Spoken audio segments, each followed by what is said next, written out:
Today is December 8, 2015, and we are into Hanukkah now, and we're going to be starting reading from Josephus. Before we do that, though, let us pray.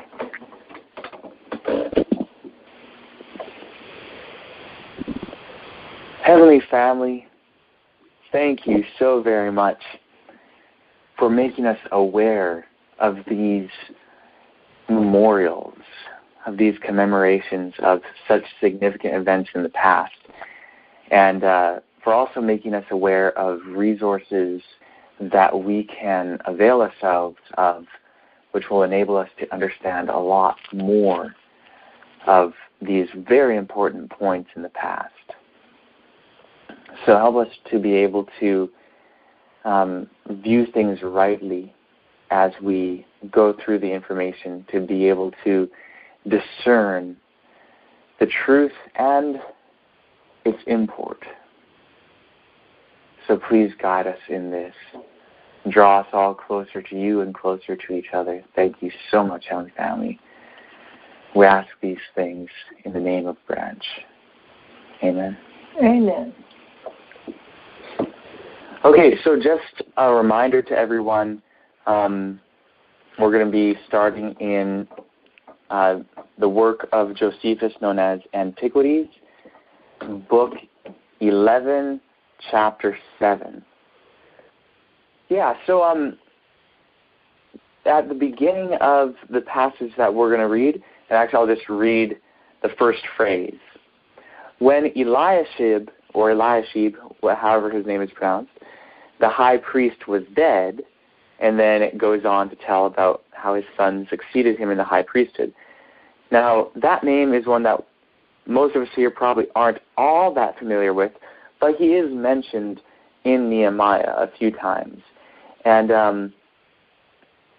one of the things that I did just to get a basic framework for the time, and anyone can do this, if you just type in Google list of high priests of Israel, you can go to a Wikipedia page by that name, and it has listed the various high priests. In certain areas, there's some dispute of, who was actually the high priest following the other one, and, this list might not be totally complete. So just wanted to mention that. But you can kind of, from there, you can follow links to a page concerning each high priest. So they have one on Eliashib, and they have him as the third high priest in the Second Temple period. So Joshua, son of Josedek, was the first high priest in the Second Temple period. Joachim was his son, the second high priest, and then the son of Joachim was Eliashib, and he was high priest during the days of Nehemiah. And he's spoken of in a number of verses in Nehemiah 3:1, and chapter 3, verse 1, verse 20, verse 21, and then also in chapter 12 and 13, it talks about Eliashib. And so he was there in the days of Nehemiah, and the Wikipedia page mentioned that, according to Josephus, he was also around during the days of Ezra, because there's overlap there. And, he's also, the name at least occurs in Ezra. Whether it's the same person or not is something that's somewhat disputed, at least in some of the instances. I think some of them are more certain. But so he's basically the third high priest of the Second Temple period. Overlaps, this is the time that we're somewhat familiar with, time of Nehemiah. But this passage from Antiquities by Josephus starts with when Eliashib, the high priest, was dead. So we're going to be reading from this point on. And this chapter is called How John Slew His Brother Jesus in the Temple, and how Josephus offered many injuries to the Jews, and what Sanballat did. Now, some of these names are going to be new to us, so I know that I will most likely be struggling to pronounce the unfamiliar names, and perhaps others will as well. And Sanballat is actually in Nehemiah as well, Nehemiah 13:28, maybe elsewhere, but at least in that verse. So some of these figures are the latest figures that we read about in the quote-unquote Hebrew Bible, and I'm reading from a version through Logos Bible software. It's the same as what we have online, I'm pretty sure. Looks to be exactly the same. It's just that I should be able to hover over when there's a note, whereas if you're reading on the web page, there's different notes that they give, like note 22 is the first note in chapter 7, and you'd have to actually click it, go down to the bottom, read it, and then you might have to scroll back up or click 22 again. Probably the back would arrow. take you back up. Yeah, okay. Yeah. So we can do that or whatever the case may be. So would anyone like to volunteer to start reading for us?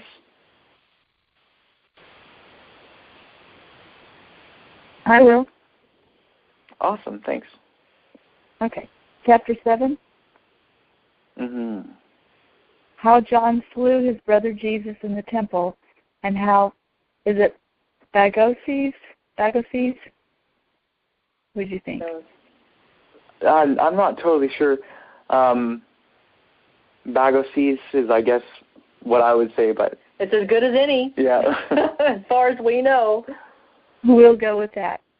Okay, how John slew his brother Jesus in the temple, and how Bagoses offered many injuries to the Jews, and what Sanballat did. When Eliashib the high priest was dead, his son Judas succeeded in the high priesthood. And when he was dead, his son John took that dignity, on whose account it was also that Bagoses, the general of another Artaxerxes' army, polluted the temple and imposed tributes on the Jews, that out of the public stock, before they offered the daily sacrifices, they should pay for every lamb 50 shekels. Do we want to look at that? 22. Yeah, that's actually what I was about to say. Yeah, that sounds good. Okay. Okay, so when I click on that, it takes me to 22. It says, concerning this other Artaxerxes called Nehamon, and the Persian affliction and captivity of the Jews under him, occasioned by the murder of the high priest's brother in the holy house itself, see authentic rec, I'm not sure what that's an abbreviation for, at large, page 49. And if any wonder why Josephus wholly omits the rest of the kings of Persia after Artaxerxes Nehamon, till he came to their last king Darius, who was conquered by Alexander the Great, I shall give them Osias's and Dr. Hudson's answer, though in my own words, these, that Josephus did not do ill in admitting those kings of Persia with whom the Jews had no concern, because he was giving the history of the Jews and not of the Persians, which is a sufficient reason also why he entirely omits the history and the book of Job as not particularly relating to that nation. He justly therefore returns to the Jewish affairs after the death of Longimanus without any intention of Darius II, before Artaxerxes Nehamon, or of Ochus or Aragos, as the canon of Ptolemy names them, after him. Nor had he probably mentioned this other Artaxerxes, unless Bagoses, one of the governors and commanders under him, had occasioned the pollution of the Jewish temple and had greatly distressed the Jews upon that pollution.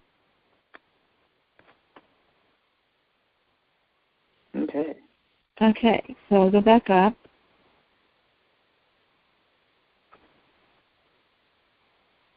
And continuing on in chapter 7. Now, Jesus was the brother of John, and was a friend of Artaxerxes, who had promised to procure him the high priesthood. In confidence of whose support, Jesus quarreled with John in the temple and so provoked his brother that in his anger his brother slew him. Now it was a horrible thing for John, when he was high priest, to perpetrate so great a crime, and so much the more horrible that there never was so cruel and impious a thing done, neither by the Greeks nor barbarians. However, God did not neglect its punishment, but the people were on that very account enslaved, and the temple was polluted by the Persians. Now, when Artaxerxes, the general of Artaxerxes' army, knew that John, the high priest of the Jews, had slain his own brother Jesus in the temple, he came upon the Jews immediately and began in anger to say to them, "Have you had the impudence to perpetrate a murder in your temple?" And as he was aiming to go into the temple, they forbade him so to do. But he said to them, quote, "Am not I purer than he that was slain in the temple?" End quote. And when he had said these words, he went into the temple. Accordingly, Artaxerxes made use of this pretense and punished the Jews 7 years for the murder of Jesus. Do you want to comment on that before I go on? I don't have any particular comment other than just, these are significant events that radically affected the lives of the people at the time.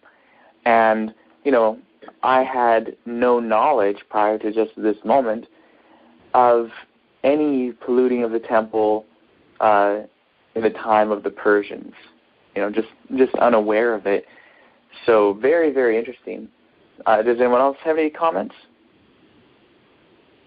Well, is this Jesus the Messiah they're talking about?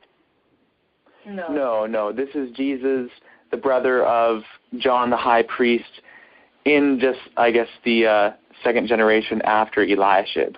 Right. So you have Eliashib, and he had a son named Judas, who was then priest, and Judas had a son named John, and then Jesus was the brother of John. So Judas had 2 sons, John and Jesus.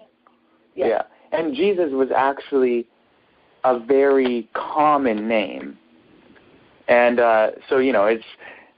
You have Jesus Barabbas even being freed instead of Jesus the Messiah at the time of his trial and everything. Yeah. Okay. And so, even Joshua in Hebrew is the same name. So Yeshua, and you have Judah, Judas, same thing. So what time frame is this?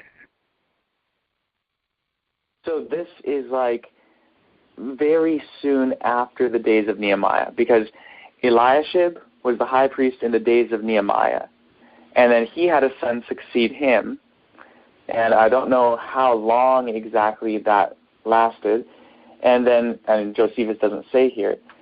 And then he had a son succeed him. And right. And so his name is John. I just looked on the Wikipedia page, and it has Yohanan. I'm not sure if that's supposed to be the same one, but that's 410 to 371 is what they have for Yohanan on the Wikipedia page. So that would be about 20-some years after the end of Eliashib's office, or stay in office.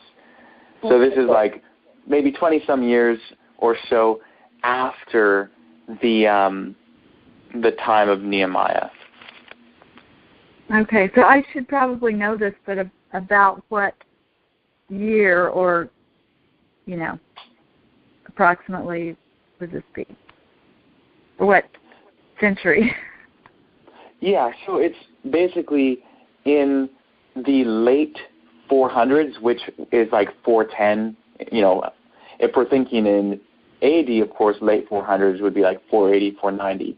But since we're getting to smaller and smaller numbers, moving forward in time through the BC years, the late 5th century is 410, so on and so forth. So Yohanan here, who again, Yohanan, John, it's the same name. According to the Wikipedia page, his high priesthood lasted from the year 410 to 371. Okay. So that's, whether that's the same person or not, this is roughly the same time period. It's end of the 5th century, beginning of the 4th century. Okay. So this is exciting because we're starting in on this huge expanse of time that we just really know very little about.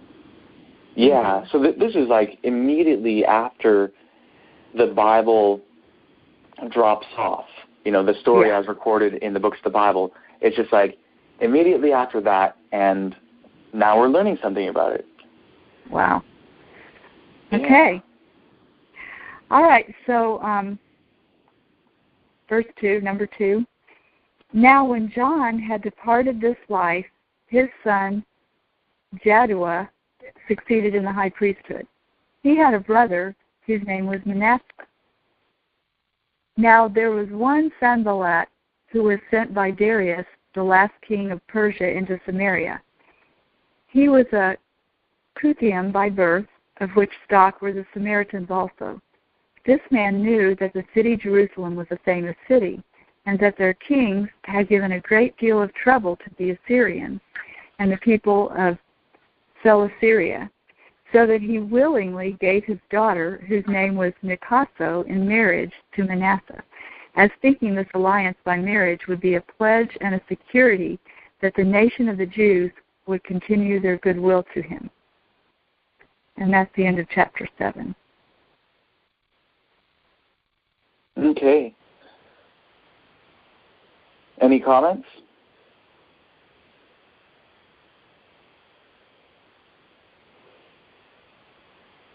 Well, it's interesting to see the politics of this, you know, like the marrying of the daughter to someone, you know, for political reasons, to make sure that the nations could continue to prosper, which is, you know, the same thing we see throughout history. Mm-hmm. Well, I'm noticing also that in Nehemiah 13:28, it mentions the marriage there as well. Here's how it reads in the King James Version. And one of the sons of Joiada, the son of Eliashib, the high priest, was son-in-law to Sanballat the Horonite. Therefore I chased him from me. So evidently this was written late enough that all of this other stuff was taking place. But that is at the very end there of chapter 13. Okay, so that's coming to the end of Nehemiah. Did I say 13? Yes. Yeah. Sorry, Nehemiah 13. Yeah, so that would indicate that Nehemiah was written late enough to include mention of these individuals. Also, I'll mention that the John that it mentions here and the Yohanan on the Wikipedia page are the same because they have the same son. So definitely talking about the same individual, so that, you know, that's the time frame that we're looking at. And then Jaddua, his high priesthood, according to Wikipedia, was from 371 to 320 BC. So that's the rough time frame. You know, we'd have to look into any of these dates to verify, of course, but that's the kind of a standard timeline that people would give. I think that answered my question too. My question was, Trent said this was continuing on from the Bible narrative. And I was thinking, well, Malachi was the last book in the Bible, but apparently it's Nehemiah is the last historical book or something. Well, interestingly, Malachi is the last book in Protestant Bibles, but that's just the order of books. In the Hebrew Bible, I believe it's 2nd Chronicles that is the last. And Nehemiah is earlier. But that's not the chronology. As far as chronology, I think that Nehemiah kind of takes us to the latest point. Although I know that Malachi was one of the latest of the quote-unquote minor prophets. But I think, I was just looking up to see if I could get a rough date for Malachi. I think that it is, according to what I'm seeing under the period, that it's before Nehemiah in terms of the timeline. Oh, okay. That's interesting. So I never thought about that. We're dealing with the Jewish Bible, not the Protestant Bible. Yeah, and for the Old Testament, it's the same amount of books. And let me just verify to make sure it's the right one. Yes, so the last book of the Hebrew Bible is 2nd Chronicles. And it's one book. 1st and 2nd Chronicles are one book in the Hebrew Bible, and it's the last one. And the book before that in the Hebrew Bible is Ezra and Nehemiah. And in the Hebrew Bible, Ezra and Nehemiah are also one book. Interesting. Thank you. Yeah. Okay. Yeah, and I just looking it up too, Orthodox Bibles actually have Bel and the Dragon, which is part of the rest of Daniel as the last book. And then for Catholics and Protestants, it's Malachi. Now, Bel and the Dragon, that's an interesting book. Yeah, it is. Certainly. Mm-hmm. Okay, so, interesting reading here. So this does overlap what we find in Nehemiah, but it's telling additional things that were not there.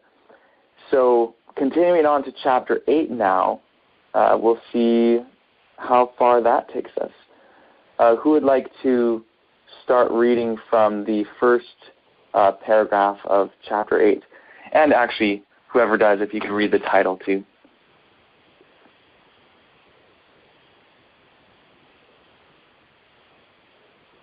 Yeah, okay, I'll read it.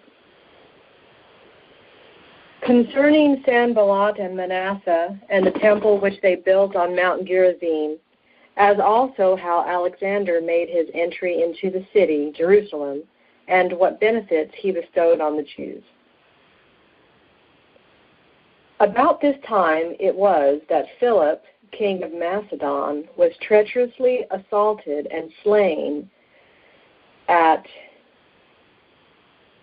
Ege by Pausanias, the son of Cerastus, who was derived from the family of Oresti.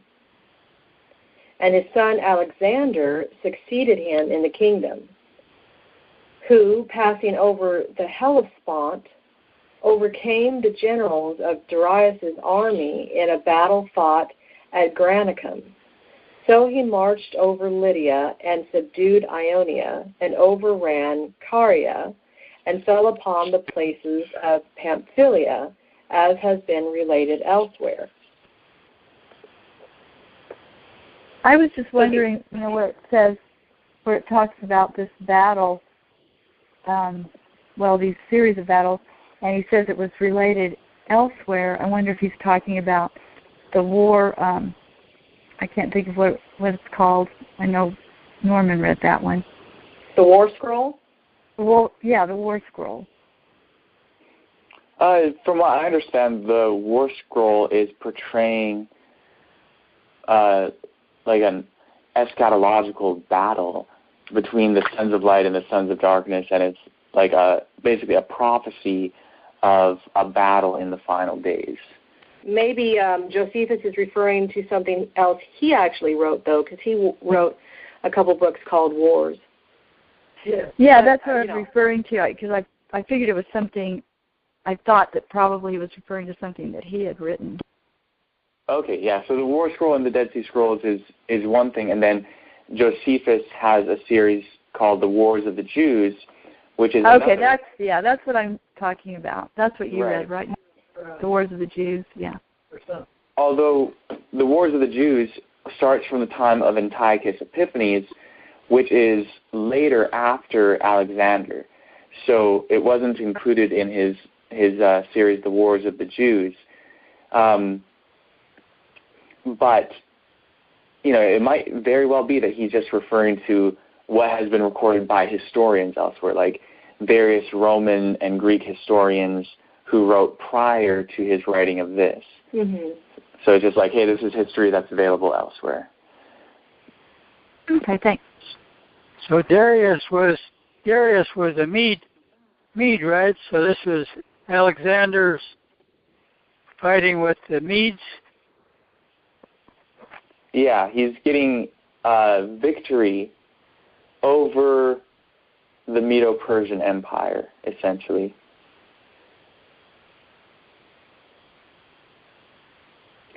So, shall we continue on? Sure. But the elders of Jerusalem, being very uneasy that the brother of Jaddua, the high priest, though married to a foreigner, should be a partner with him in the high priesthood, quarreled with him. For they esteemed this man's marriage a step to such as should be desirous of transgressing about the marriage of strange wives, and that this would be the beginning of a mutual society with foreigners, although the offense of some about marriages and their having married wives that were not of their own country had been an occasion of their former captivity and of the miseries they then underwent.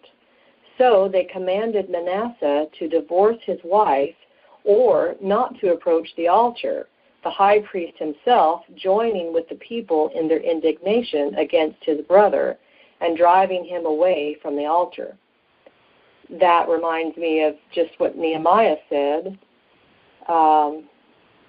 He said in chapter 13, verse 28, and one of the sons of Joiada, the son of Eliashib, the high priest, was son-in-law to Sanballat the Horonite. Therefore I chased him from me. And that's basically what I just read. And driving him away from the altar. Yeah. Interesting. Whereupon Manasseh came to his father-in-law, Sanballat, and told him that although he loved his daughter Nicaso, yet was he not willing to be deprived of his sacerdotal dignity on her account, which was the principal dignity in their nation, and always continued in the same family. And then Sanballat promised him not only to preserve to him the honor of his priesthood, but to procure for him the power and dignity of a high priest, and would make him governor of all the places he himself now ruled, if he would keep his daughter for his wife. He also told him further that he would build him a temple like that at Jerusalem upon Mount Gerizim, which is the highest of all the mountains that are in Samaria. I just want to see. Oh, I wonder if that's a typo because... It may be. There's been several typos in this so far. Yeah, in my edition of this in Logos, it's Mount Gerizim. Okay. So that he would build him a temple like that at Jerusalem upon Mount Gerizim, which is the highest of all the mountains that are in Samaria. And he promised that he would do this with the approbation of Darius the king. Manasseh was elevated with these promises and stayed with Sanballat. Is that a typo? That's how it's put here, too. Okay. And stayed with Sanballat upon a proposal that he should gain a high priesthood as bestowed on him by Darius. For it happened that Sanballat was then in years. But there was now a great disturbance among the people of Jerusalem, because many of those priests and Levites were entangled in such matches. For they all revolted to Manasseh, and Sanballat afforded them money, and divided among them land for tillage, and habitations also, and all this in order every way to gratify his son-in-law.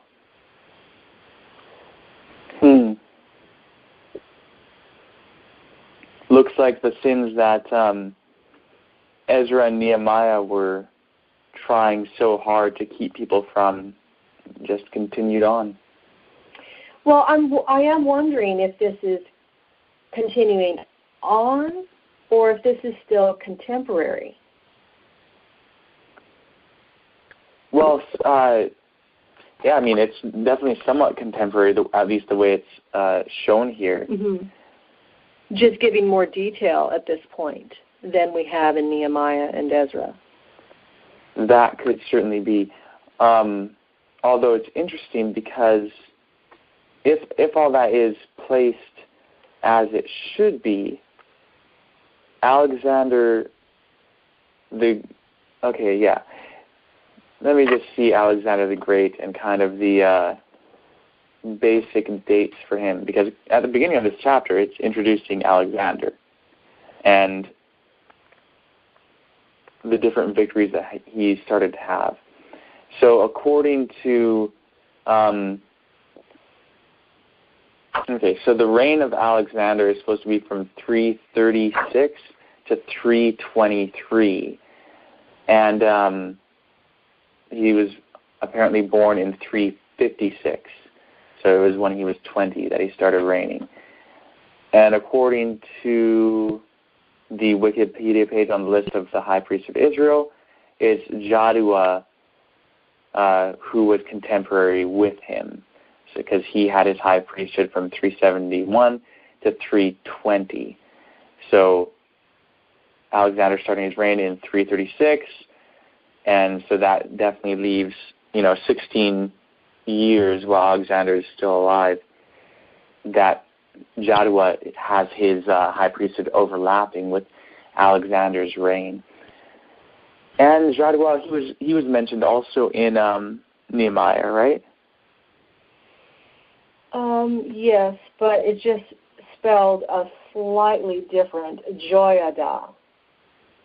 Joiada was actually earlier, according to this. Let's just see. And one of the sons of Joiada, the son of Eliashib. So here it's saying the son of Eliashib was Joiada.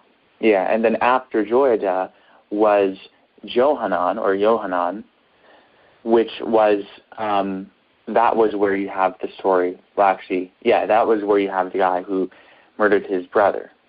John or Johanan is the one who murdered his brother. But then his son is Jaddua. Okay. Yeah. Well, the guy that married Sanballat's daughter was Manasseh. We know that from Josephus' history. But in Nehemiah 13:28, here's how it reads. And one of the sons of Joiada, the son of Eliashib, the high priest, was son-in-law to Sanballat, the Horonite. So Manasseh was the son of Joiada. Was he? Well, that's what it just said. One of the sons of Joiada, the son of Eliashib, the high priest, was son-in-law. Right. So that's why I figured that was just a variant spelling of Jaddua. Right. Well, in Josephus, you have basically Jaddua is the grandson of Joiada. Unless this is just using a generic term, one of the sons of Joiada, one of the descendants. That's true, and that actually happens a lot, even in genealogies, where you'll have one genealogy will say, such a person, son of such a person, and then in another genealogy, there will actually be a couple other generations between them. But in Hebrew, there's no word for grandson. It's always just son. So that's possible. Okay. Any other comments?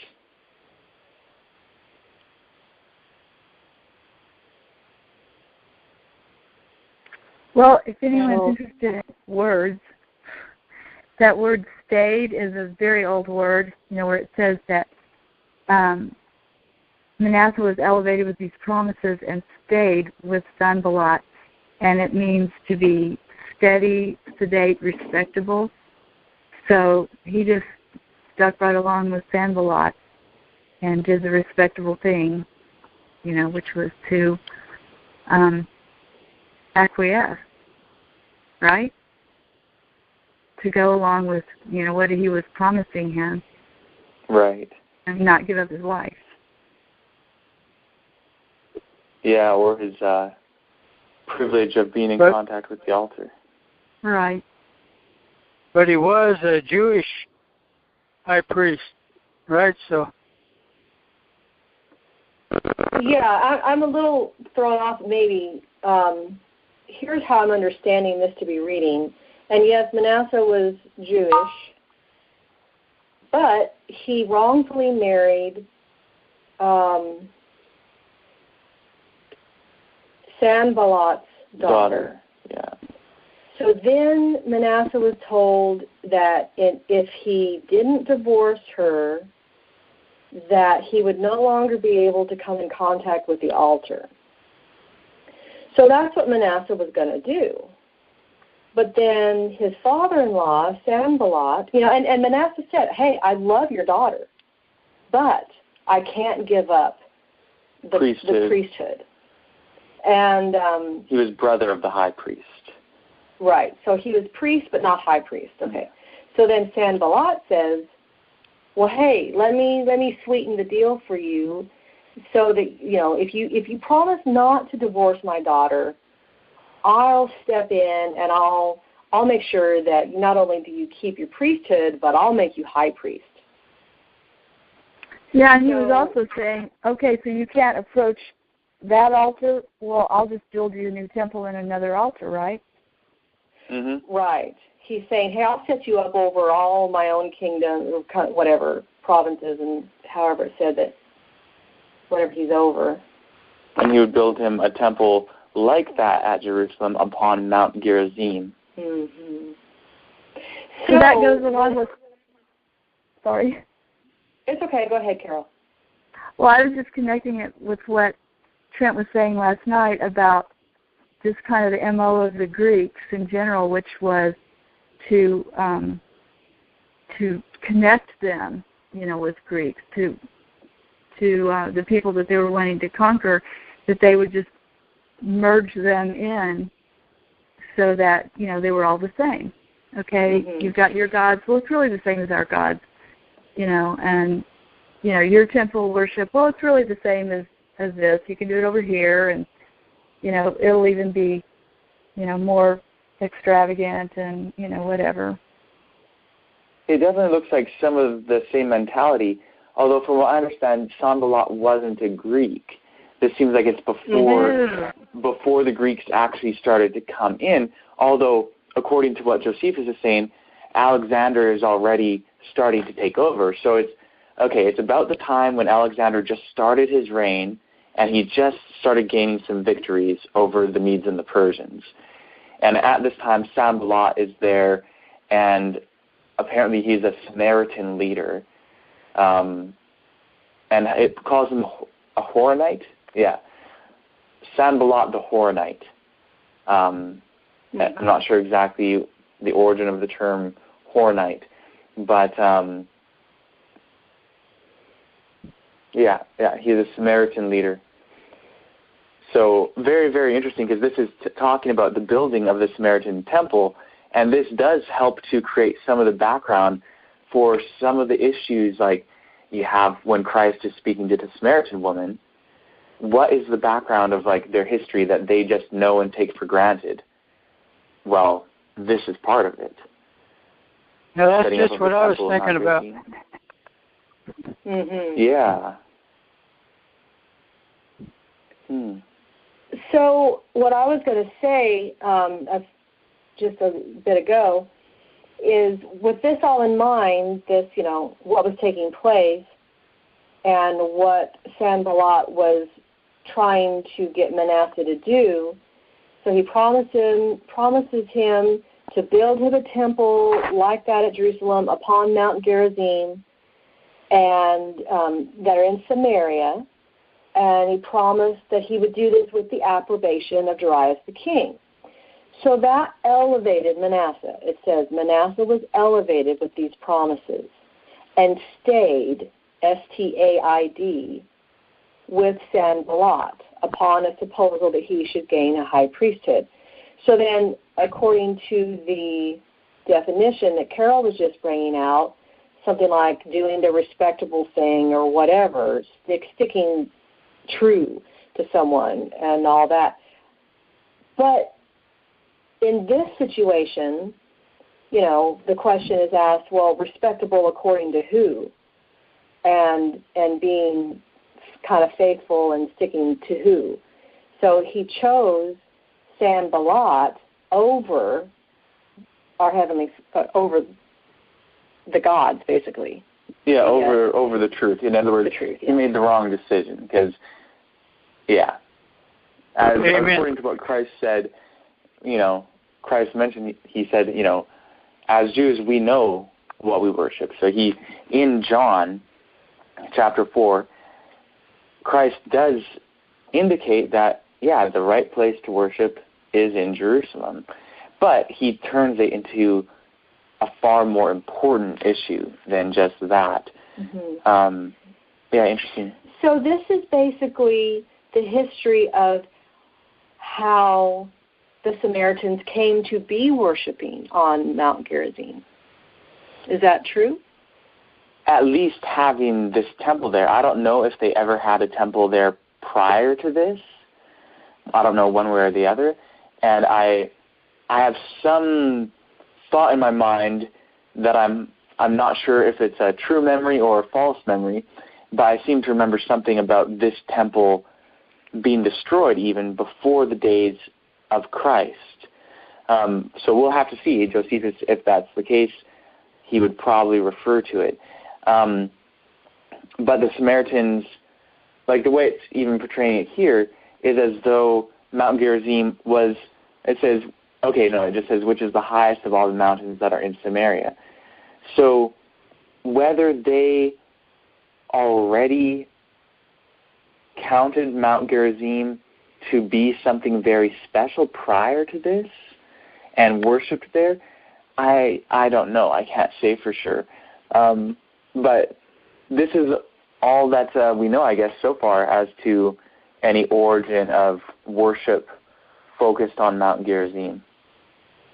Another thing that I'll mention as a side note is how the Samaritan Pentateuch, you know, in previous studies we've talked about the Masoretic text, the Septuagint, the Dead Sea Scrolls, and so on.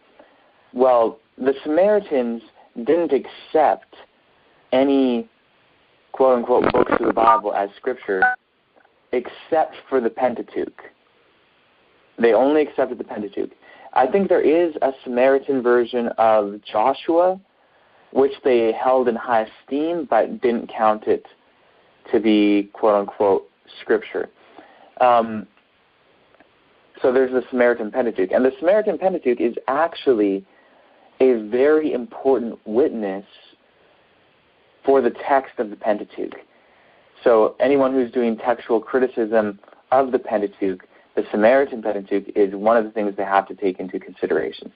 So they have the Masoretic text, they have the Greek Septuagint, they have various versions from the Dead Sea Scrolls, and they have things from the Samaritan Pentateuch. And the Samaritan Pentateuch in some places has whole long passages which are not found in the Masoretic text or even in the Septuagint. So, like, for instance, sometimes you'll have the Masoretic text and it will read a certain amount, and then the Septuagint will have a little bit more actual material in the same place as the Masoretic text. So it'll have like an extra verse or extra line, whereas the Masoretic text doesn't include that. And then the Samaritan Pentateuch will even have more than what was even in the Septuagint. And then in the Dead Sea Scrolls, you have some Dead Sea Scroll manuscripts which actually agree with the Samaritan Pentateuch, and then you have some that include the information that's in the Samaritan Pentateuch with even more besides that. So it's kind of interesting because in certain instances, it's like the later manuscripts that you have, the less is actually there. And the earlier you go back, the more is there. Although there may be examples where just the opposite takes place as well. But I just wanted to mention about the Samaritan Pentateuch since we haven't talked about it much. But it's an important witness. There's things that are in a different order in the Samaritan Pentateuch as compared to the Masoretic text and the other versions, like chapters basically in a different order. And then there's also one of the most significant differences, of course, in the Samaritan Pentateuch is that instead of Jerusalem being pointed out as the place of worship, Mount Gerizim, in their Pentateuch, Mount Gerizim is the place. So that's a interesting story in and of itself, I suppose. Although no scholar, unless they are Samaritan, and there's not many Samaritans today, but most scholars recognize that particular change as being a change, as in they don't believe that the text originally read Mount Gerizim instead of Jerusalem. And of course, Christ is in harmony with that because he said, hey, Jerusalem is the place. Question? So, yeah. So there's still copies of that Samaritan Pentateuch stored somewhere, or somebody kept a track of it? Yeah, actually, Samaritans have been a very long-lasting group of believers. So there's still Samaritans today that worship and still sacrifice animals and worship at Mount Gerizim, and they believe that they have the oldest version of the Torah, and the script that they have, the writing, is a lot more like Paleo-Hebrew. They didn't change to the Aramaic square script like the rest of Judaism. And so they have these Torah scrolls, and when they found the Dead Sea Scrolls, they were like, oh, wow, this looks so much more like the Samaritan Pentateuch because the writing is so similar. So there's scribes over all these centuries. There's been scribes in the Samaritan community who have, copied down very faithfully their version of the Pentateuch and handed it down, and there's still scribes doing that today. It's still a living community. So they have a community like the Essenes had somewhere. Well, their practices and their beliefs are very radically different. Right. So it's just, it's a community of believers, and, there's Samaritans who believe what Samaritans believe. What do you mean by the square Aramaic? Okay, so when you look up, like if you were to look up Hebrew Bible in Google Images or something and see pictures of the Hebrew Bible and see the actual alphabet that they use, that is called the Aramaic square script. It's not actually originally Hebrew letters. The letters that they use, like in English we use Arabic numerals. And if you write French, it's using those same letters. If you write Spanish, it's writing those same letters. We all use the same script. Same thing when it comes to Hebrew, they have a certain script. And that script is called the Aramaic square script. And they were using it from around the time of the beginning of the Second Temple period. really, during the Babylonian exile, they adopted the Aramaic square script to write Hebrew. So what is square about it? It just looks square. Like the letters are more at a right angle than a circular type forming of the lines. Or rectangular, like they're not elongated. They all, like each letter basically can fit in a square. Right. And, I mean, some of them have a leg or whatever that shoots out of it, but they all have the basic, or the main body of each letter fits within a square. Yeah, I was wondering if they're kind of like a pictorial square, and then the letter is inside of that. Yeah, not quite, but you can look up just pictures of the Hebrew Bible and you'll see it, and then you can type in Paleo Hebrew, which will show you what the Hebrew language used to be written in prior to the Babylonian exile. So when you look at Aramaic square script, that's most likely the type of writing that Daniel used and that other people like Ezra and Nehemiah and the prophets of the Second Temple period, that would be the writing that they would use. But when you want to know the type of letters that, let's say, David would write, or Solomon, or even going back further, it would be the Paleo Hebrew script.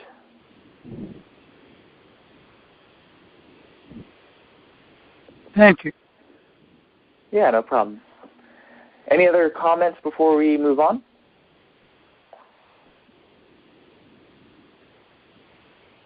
Okay. So, did you want to keep reading, or did someone else want to read? I'm totally fine with someone else reading.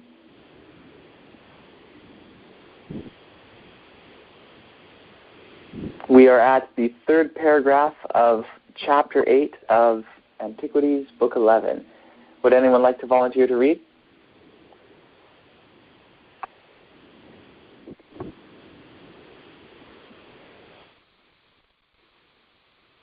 I'll read for a while.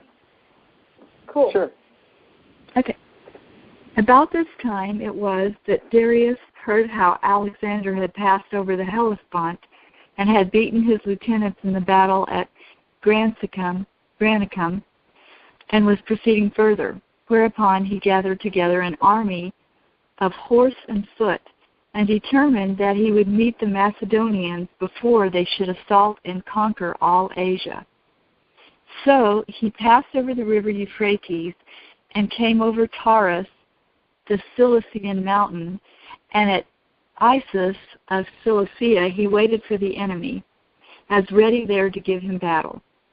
Upon which Sanballat was glad that Darius was come down, and told Manasseh that he would suddenly perform his promises to him, and this as soon as ever Darius should come back, after he had beaten his enemies. For not he only, but all those that were in Asia also were persuaded that the Macedonians would not so much as come to a battle with the Persians on account of their multitude. But the event proved otherwise than they expected, for the king joined battle with the Macedonians and was beaten and lost a great part of his army. His mother also and his wife and children were taken captive, and he fled into Persia. So Alexander came into Syria and took Damascus, and when he had obtained Sidon, he besieged Tyre, when he sent all epistle to the Jewish high priest to send him some auxiliaries and to supply his army with provision, and that what presents he formerly sent to Darius he would now send to him, and choose the friendship of the Macedonians, and that he should never repent of so doing. But the high priest answered the messengers that he had given his oath to Darius not to bear arms against him, and he said that he would not transgress this while Darius was in the land of the living. Upon hearing his answer, Alexander was very angry, and though he determined not to leave Tyre, which was just ready to be taken. Yet as soon as he had taken it, he threatened that he would make an expedition against the Jewish high priest, and through him teach all men to whom they must keep their oaths.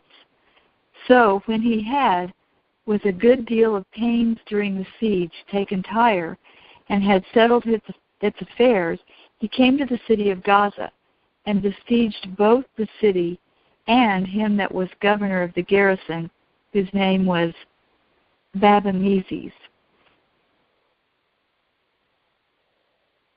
And that's the end of the third paragraph. Yeah, any comments? It's kind of strains your mind trying to keep up with it. Well, yeah, I was just actually thinking myself how in order for me to retain anything that was just said there, I'd have to really look it over again.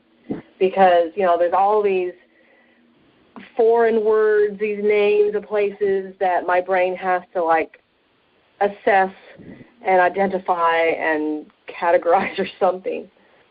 So maybe let's just do a quick summary or review of that, just to kind of keep it coherent in our minds. So it starts off by saying, about this time, so about the time of the things that we already read, Alexander came and he had beaten the lieutenants of Darius and was going to proceed further, and basically Sanballat was thinking, okay, great, Darius is going to come around and we're going to be able to, I'll be able to persuade him and we'll run through the deal and you'll be able to have your temple built and all of that. And no one expected that Alexander, with the Macedonians, because he was Alexander, king of Macedonia, no one expected that he would come against Darius and the Persians because they just had such a great army, so large and all of that. But he came against them, and to everyone's surprise, he beat them and took the family of Darius captive, and Darius fled, I think it says he fled to Persia. And, he fled into Persia. And Alexander was coming, and he's coming in from the north, heading down toward Jerusalem, and he's defeating all these places. And so he sends a message ahead of time to the high priest, who, from what we know so far, is Jaddua. So he sends a message to him and says, hey, we're coming, basically pledge the allegiance to me that you pledged to Darius, and we'll all be good. And he replied, and he said, sorry, we pledge that, as long as Darius is alive, as long as he's in the land of the living, that we will be in good terms with him, that we won't go against him and all of that. And so Alexander was pretty much caused to be very angry by that, but he couldn't leave where he was yet. He was at Tyre. And so Tyre, again, it's north of Jerusalem. It's on the coast of the Mediterranean Sea, and he's there. They were just about to take it. It was about to be taken, and so he didn't go down to Jerusalem yet, but he stayed there, took Tyre, got everything settled there. So now it's it's under control and under his control. And so now he's basically heading down further the coast toward Jerusalem. And the last thing here is that he came into the city of Gaza and besieged both the city and him who was the governor of the garrison, whose name was Babamezes, or whatever his name is. So that's kind of like a recap summary of the chapter, or of the paragraph. That helped a lot. Excellent. Shall we continue on then, or are there any comments on that before we move on?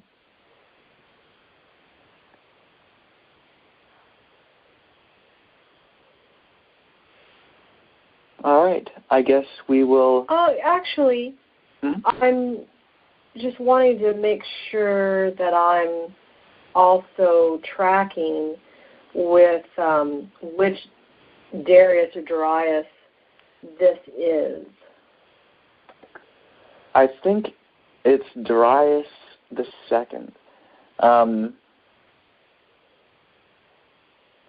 That's one thing about a lot of these kings, how they, how many Artaxerxes were there, how many Antiochuses were there. If I'm remembering correctly, this is Darius the Second. Okay, well, I can look more into that later. That's okay. One of them was actually called Artaxerxes too, wasn't he? Or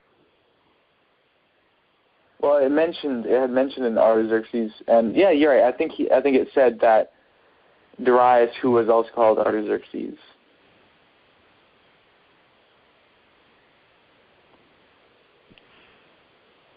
All right.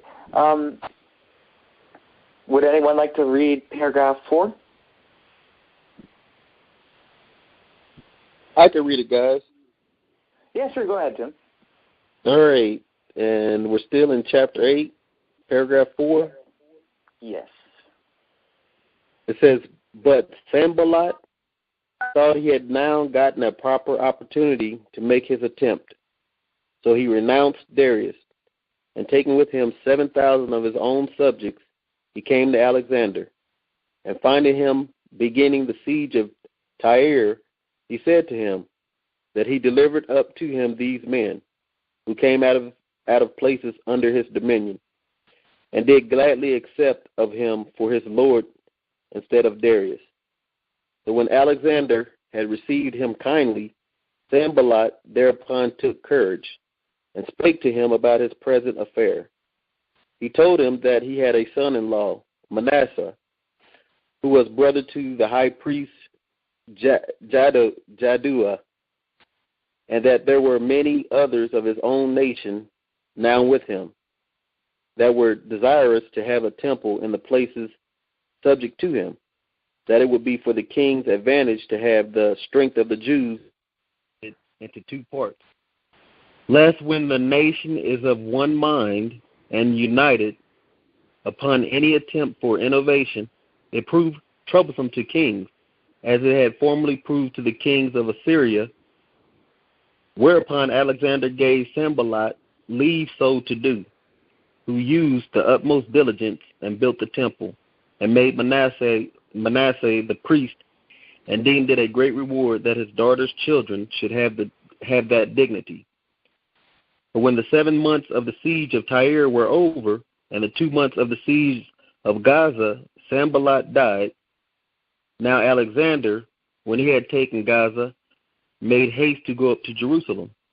And Jaddua, the high priest, when he had heard that, was in an agony and under terror, as not knowing how he should meet the Macedonians, since the king was displeased at his foregoing disobedience. He therefore ordained that the people should make supplications, and should join with him in offering sacrifice to God, whom he besought to protect that nation, and to deliver them from the perils that were coming upon them. Whereupon God warned him in a dream, which came upon him after he had offered sacrifice, that he should take courage and adorn the city and open the gates, that the rest should appear in white garments, but that he and the priests should meet the king in the habits proper to their order, without the dread of any ill consequences, which the providence of God would prevent.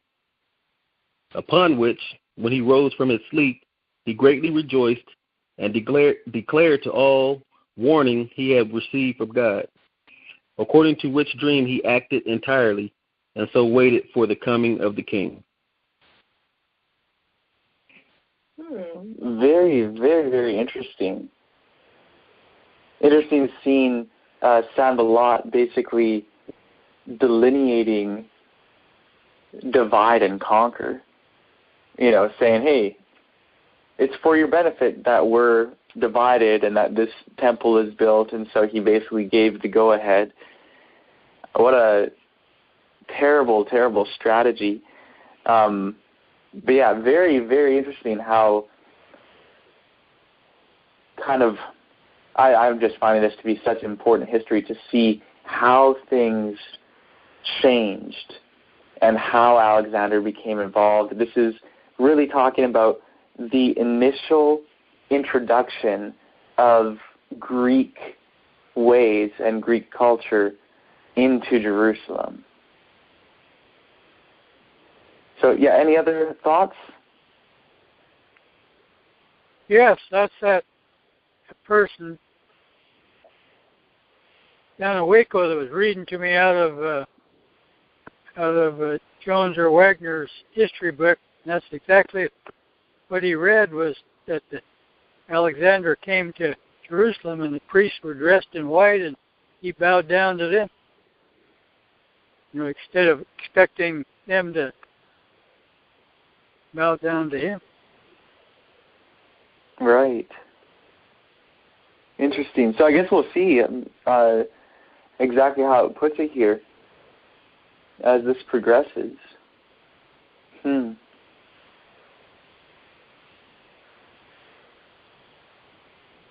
Any other comments before we move on?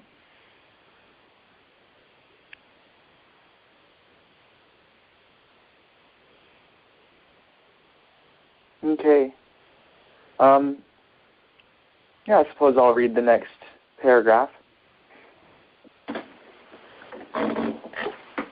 Trent, I could read one more if you like. Hey, if you like to, sure, go for it. And this is number 5, correct? Yes.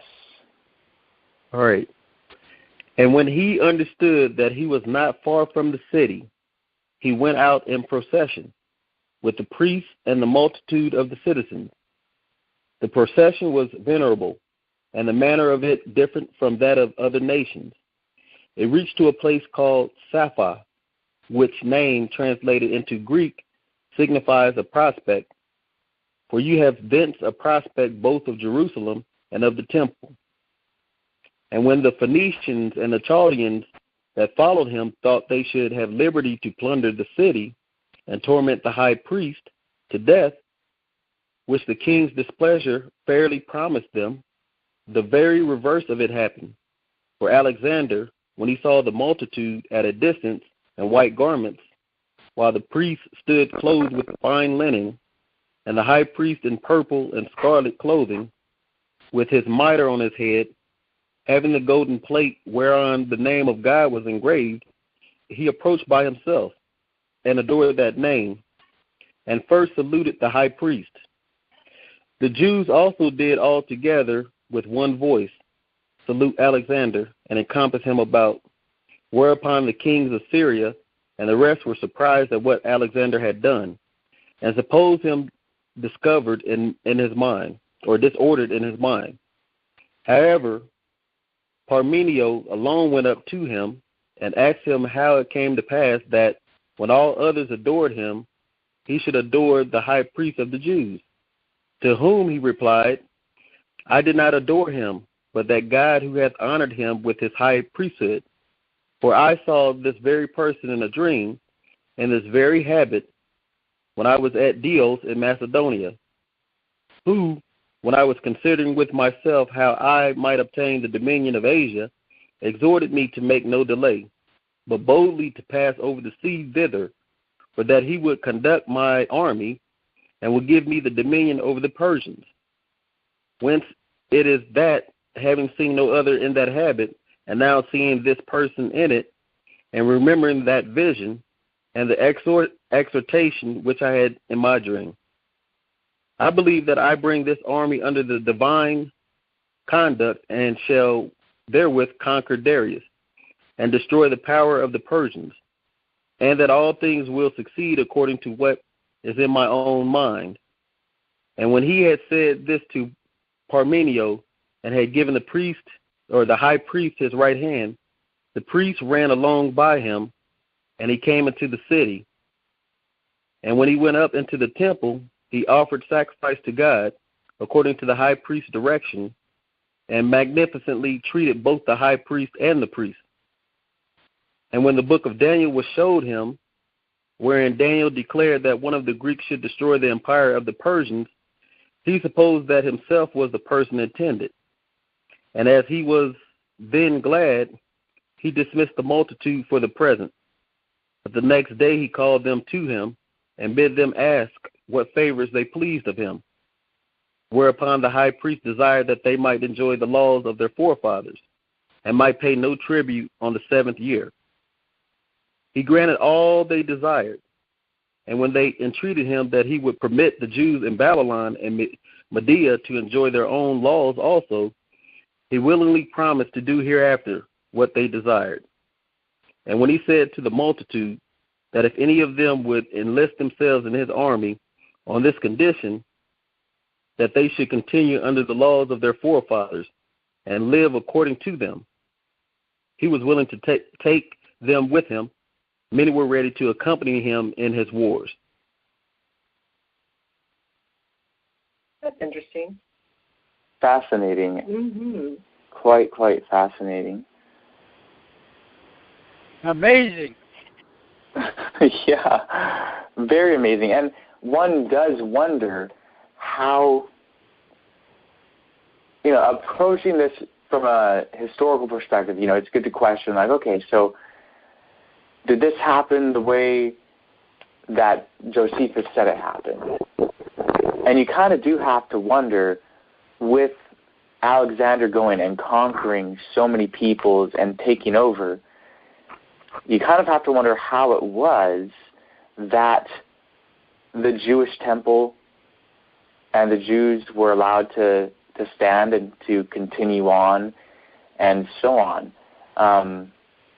So, yeah, I find this to be a very, very interesting account. Well, it makes me think about the fact that, God takes down kings and brings kings into power. Mm-hmm. And, it seems like divine intervention there, where he was given a vision and the high priest was given a dream. I think that's the way it went. But it seems as though God intervened so that they both so that Alexander was led to recognize the hand of God in what was happening. Mm-hmm. And so, I don't know, I'm just wondering if our heavenly family decided it was time for the Greeks to take over. Well, I mean, it sure looks like it, and that's what Daniel says for sure. Yeah, quite fascinating. And from what I understand of Greek histories as well, Alexander believed that he was on a divine mission. So it's not just a Jewish perspective. And the other thing is that it's not strange that a pagan ruler would have respect for gods of other nations. Most pagans felt like it was fine to honor any god, and that you should honor pretty well any god. And so, I know sometimes just people find it even hard to believe that something like this would happen, when really it's not actually hard to believe. When you look at the world in which these people lived and the type of belief systems that they had, the way that their minds just viewed the world, this is totally a believable story. Amen. Very interesting about showing him the prophecy of Daniel as well. It's kind of like Cyrus. Yeah, kind of like Cyrus. And with Cyrus, too, that's another thing. Historians, whether they believe, quote-unquote, the Bible or not, agree that the basic portrayal of what happened with Cyrus, as we read of in Ezra and in Chronicles, is basically what happened. And Israel wasn't actually the only nation that happened with. There's actually archaeological finds which show that Cyrus actually did this with other nations as well, where he would send them back from their captivity and allow them to keep their laws and give them his blessings and all of that. So, yeah, really, really incredible. he had a different kind of spirit, and I think we read the other day that he wanted to be liked by the people. Yeah, he did. I don't know if we wanted to look at that footnote number 23, but it mentions some of the passages in Daniel that Alexander might have been shown. And it says some are all of them very plain predictions of Alexander's conquest and successors. Yes. Yeah, Daniel 7, Daniel 8, and Daniel 11, all quite plain. Any other comments before we continue?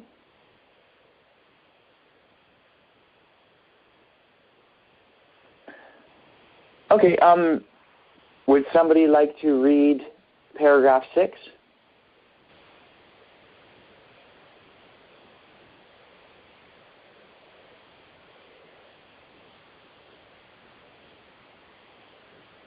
You go ahead and read it, honey. Sure, yeah. Trent, I can do one more. Well, hey, why don't you just finish this up then? Because there's only that next one is just real tiny, so you can do 2 more, right? Yes, I'll go ahead and finish it up for us. Awesome, thank you very much. All right, number 6. So when Alexander had thus settled matters at Jerusalem, he led his army into the neighboring cities. And when all the inhabitants to whom he came received him with great kindness, the Samaritans, who had then Shechem for their metropolis, a city situate at Mount Gerizim, and inhabited by apostates of the Jewish nation, seeing that Alexander had so greatly honored the Jews, determined to profess themselves Jews. For such is the disposition of the Samaritans, as we have already elsewhere declared, that when the Jews are in adversity, they deny that they are of kin to them, and then they confess the truth. But when they perceive that some good fortune hath befallen them, they immediately pretend to have communion with them, saying that they belong to them, and derive their genealogy from the posterity of Joseph, Ephraim, and Manasseh. Accordingly, they made their address to the king with splendor, and showed great alacrity in meeting him at a little distance from Jerusalem. And when Alexander had commended them, the Shechemites approached him, taking with them the troops that Sanballat had sent him. And they desired that he would come to their city, and do honor to their temple also, to whom he promised, that when he returned he would come to them. And when they petitioned that he would remit the tribute of the 7th year to them, because they did but so thereon, he asked who they were that made such a petition. And when they said that they were Hebrews, but had the name of Sidonians, living at Shechem, he asked them again whether they were Jews. And when they said they were not Jews, it was to the Jews, said he, that I granted that privilege. However, when I return, and I am thoroughly informed by you of this matter, I will do what I shall think proper. And in this manner he took leave of the Shechemites, but ordered that the troops of Sanballat should follow him into Egypt, because there he designed to give them lands, which he did a little after in Fabius, when he ordered them to guard that country.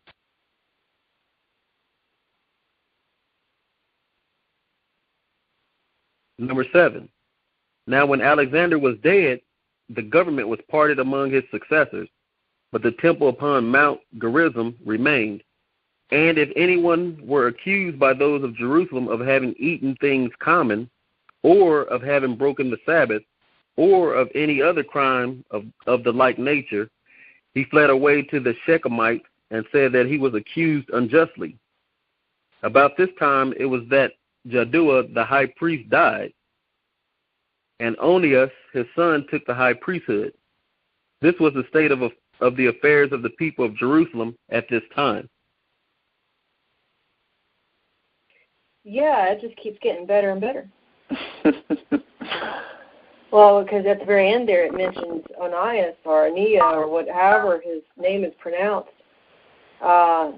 who was the high priest in the beginning of the Maccabee story, wasn't it?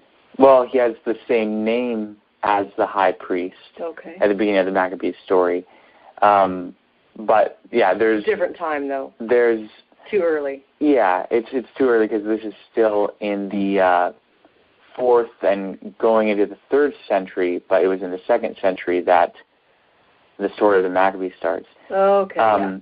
So just looking at the list here of high priests on Wikipedia, you have the first Oniah or Onia, and then you have 2nd, 3rd, and 4th.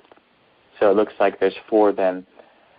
So we'll have to see which one it is. I think it was the 4th that's mentioned in Maccabees. And I'm not sure. We'll have to check again which one's mentioned in... Oh, yeah, it's in Sirach. Sirach mentions one of the Onias.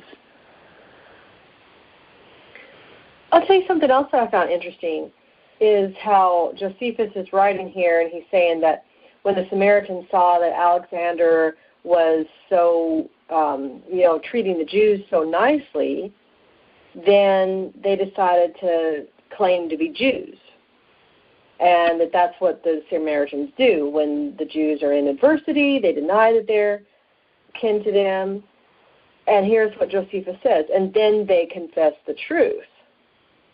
But when they perceive that some good fortune hath befallen them, they immediately pretend to have communion with them, saying that they belong to them and derive their genealogy from the posterity of Joseph, Ephraim, and Manasseh. Mm-hmm. So if that's true, that answers a question of mine. I was thinking that the Samaritans had descended somehow, like branched off or intermingled or whatever, but had branched off somehow from the Jewish nation.